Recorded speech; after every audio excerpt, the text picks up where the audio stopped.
One question I always ask myself when I travel is, how is a country truly different from its neighbours? We had just left behind Italy, the sun-drenched chaos, the honking scooters, the espresso-fueled rhythm of life. And as we drove north towards Switzerland, I wondered, what would change once we crossed that invisible line?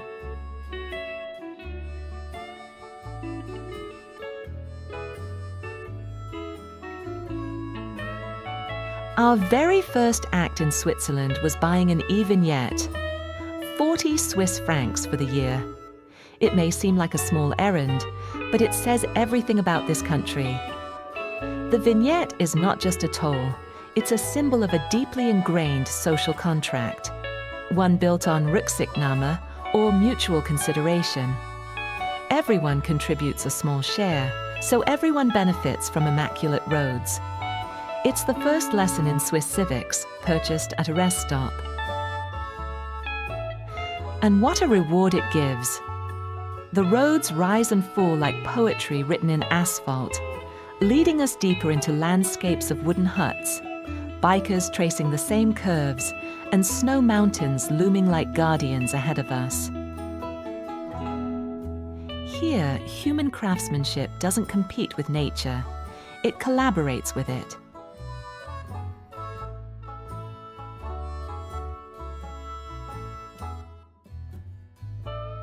Then, suddenly, a meadow appeared, alive with yellow flowers, guarded by snow-dusted peaks in the distance.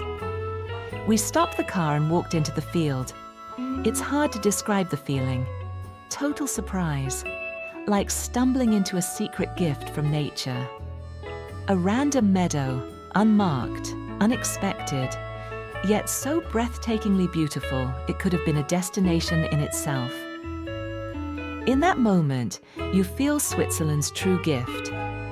Order creates the freedom to simply be, to pause, to breathe, to let the mountains watch over you while the sun warms your face. It was a moment of profound Zweisamkeit, not just solitude, but a shared peaceful aloneness with the world. This is the luxury that Swiss efficiency buys, not wealth, but space and time. We continued driving and the landscape shifted. Uphill, lush green trees lined the road.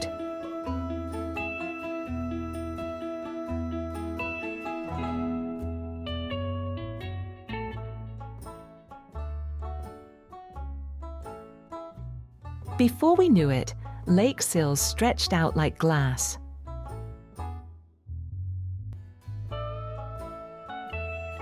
To our right, the lake shimmered against tall, snow-capped mountains, their bases already green with thick forest.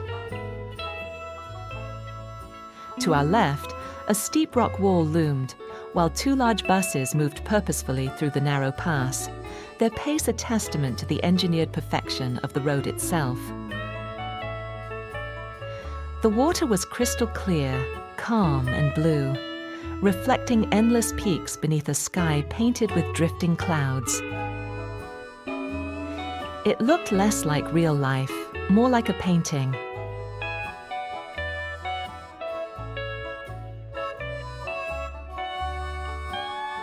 At the far end of the lake, storybook villages appeared, clusters of houses with many small windows, typical of Engadin Valley architecture near St. Moritz.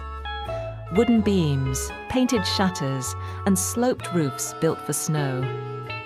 Between us and them was only a narrow stretch of water, like a gateway to another world.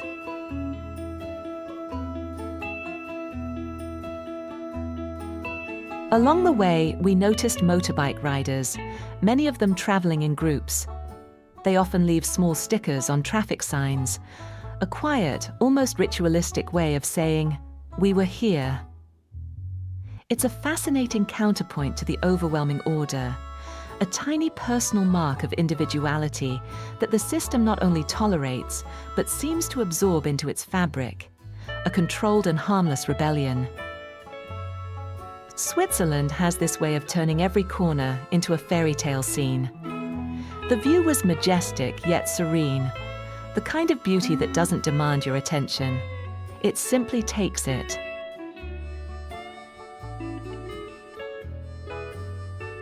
From the lake, the road climbed toward Bernina Pass. The snow mountains that had been off to the side now filled our windshield, peaks that looked like giant Toblerone chocolate with dusted sugar. As we climbed, green grasslands gave way to stony brown slopes.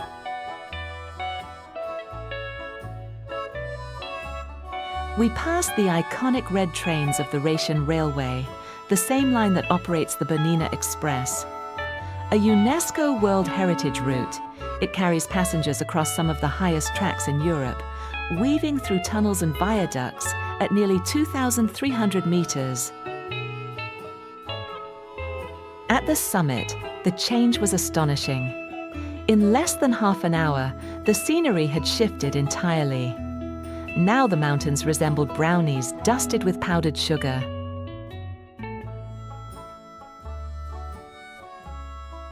Coming here in early summer means you get the best of both worlds. Lush valleys below, snow peaks above, without the brutal cold of winter.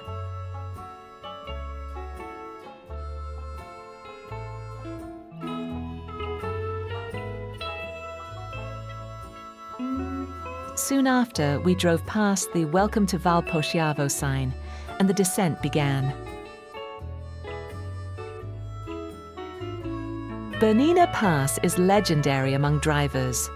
Its sweeping curves, well-maintained asphalt, and breathtaking panoramas make it irresistible for motorcyclists and sports car enthusiasts.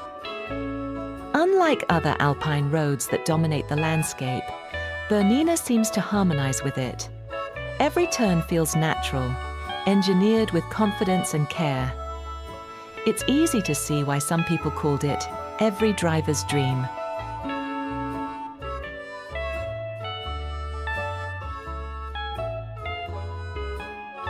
On Julier Pass, we found ourselves trailing behind a motorbike and even a quirky four-wheeled bike, following their rhythm through the long winding drive.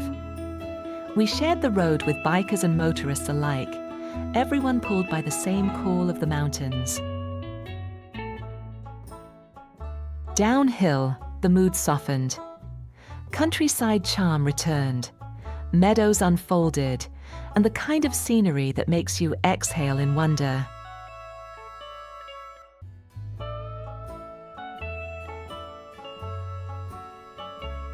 The villages along the way were as captivating as the mountains. Pastel-colored houses with dark contrasting windows, narrow roads where cars took turns to pass, church steeples watching quietly. And just as suddenly, the valley would open up again. Yellow flowers scattered across the fields, then a sparkling lake appearing out of nowhere.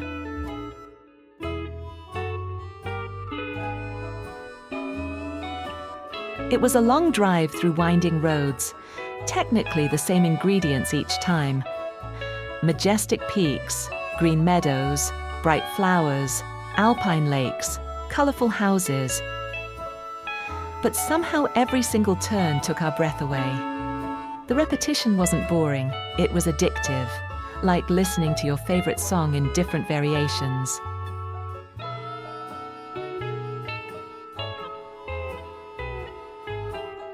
At Erlebnisberg Pradaschier, summer was just beginning.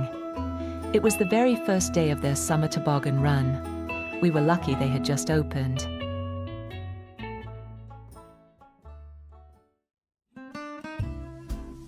At the ticket counter, a map showed the whole compound. Rope parks, toboggan tracks, zip lines. Chairlifts carried skiers in winter, but today they ferried summer adventurers, and even the toboggan carts themselves, up the mountain.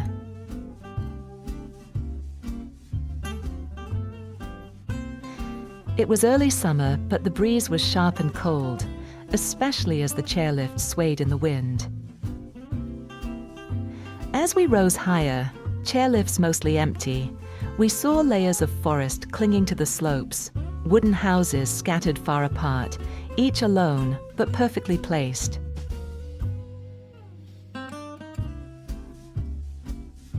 Two adults on a chairlift, suddenly feeling like kids again.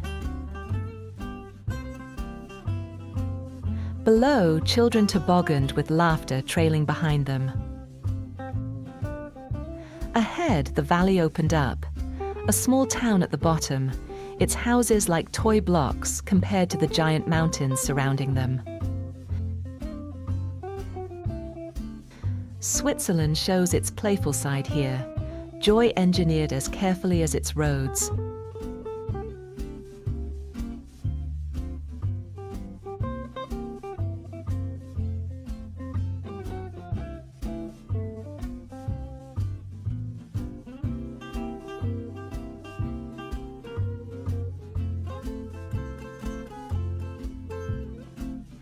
At the top, we passed the entrance to the zip line and the rope park, both waiting for summer adventurers.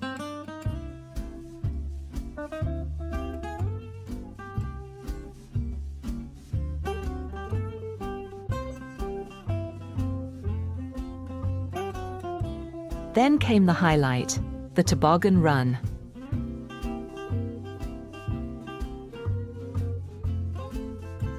Faster than expected, every curve thrilling, but always safe and precise.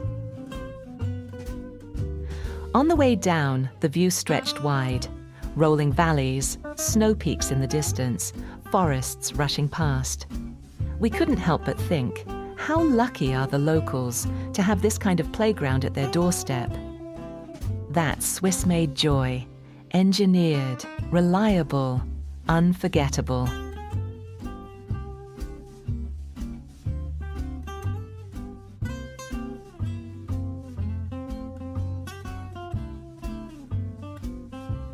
Leaving Erlebnisberg, we wound down narrow roads, sharing the route with determined cyclists before merging onto the highway.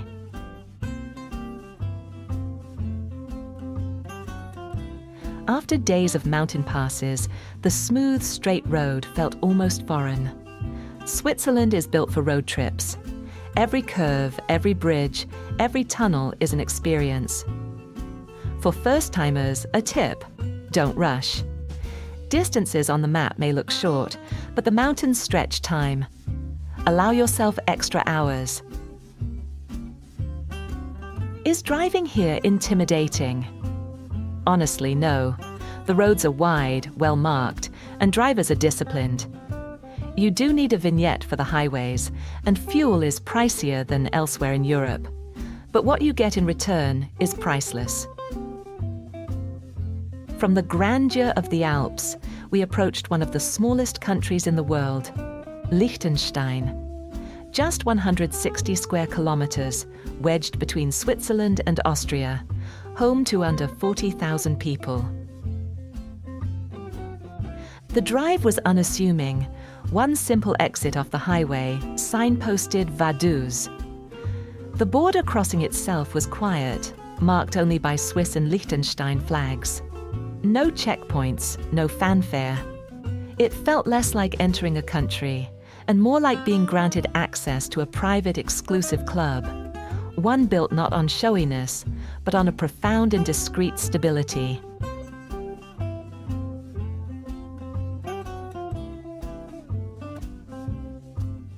Vaduz on a Saturday afternoon was still, almost hushed. Many shops were closed, streets mostly empty. But this wasn't a lethargic silence. It was the quiet of assured prosperity. The peace felt intentional, a curated Zweisamkeit on a national scale. My first impression, it felt like a clean, peaceful European town, but with an unmistakable, understated sense of wealth. This wasn't the glamour of Monaco. It was the quiet confidence of a family office that happens to be a country.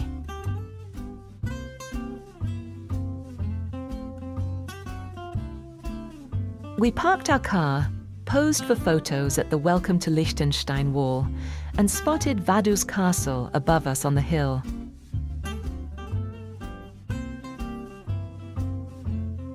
Städtle Street, the pedestrian zone, stretched ahead, lined with boutiques, galleries, cafes, art installations, and museums.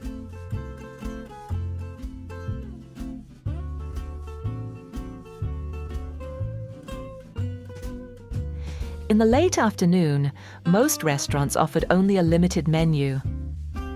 We had Flammkuchen for lunch, then wandered the main walking street, picking up souvenirs.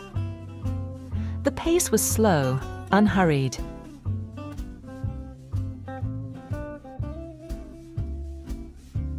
We passed the Parliament building and the more ornate government building, both understated but elegant. Their modest scale speaks volumes. This is a nation where governance is personal, administrative, and close to home. Most attractions in Vaduz are within walking distance, so leave your car in a lot and explore on foot. The entire national experience is designed for intimate discovery.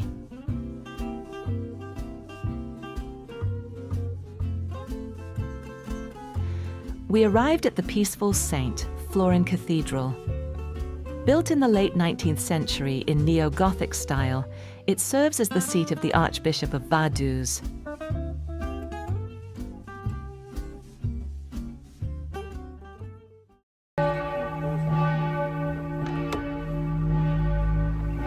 Inside, vaulted ceilings and stained glass windows created a quiet sanctuary. As we entered, the bells rang with impeccable Pünktlichkeit, their echo not just marking the hour, but measuring the serene, unchanging rhythm of the valley.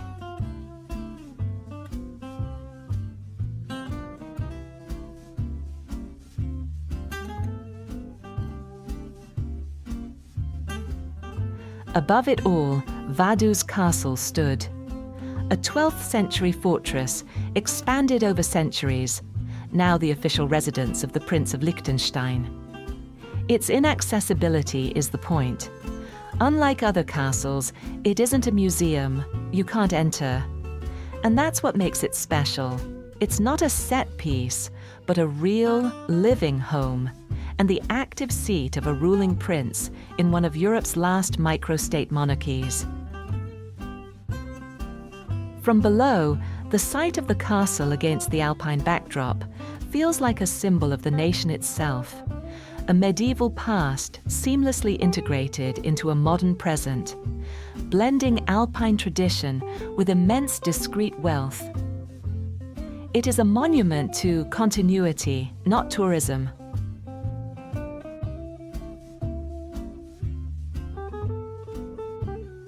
Leaving Liechtenstein, the Rhine River flowed to our right, half its waters in Liechtenstein, half in Switzerland. No fences, no visible line, just a natural border between nations. Looking back, Vaduz Castle shrank into the hillside until it disappeared completely. Our journey ended as it began, on the road. The highways so well signed, they even pointed us to a place called Egg, and it made us laugh. That's Switzerland, the epic sweep of alpine passes and the small delight of a quirky road sign. A country where order is not a cage, but the framework that allows freedom, to explore, to play, to pause, and to simply enjoy the view, knowing that everything, quite literally, will run on time.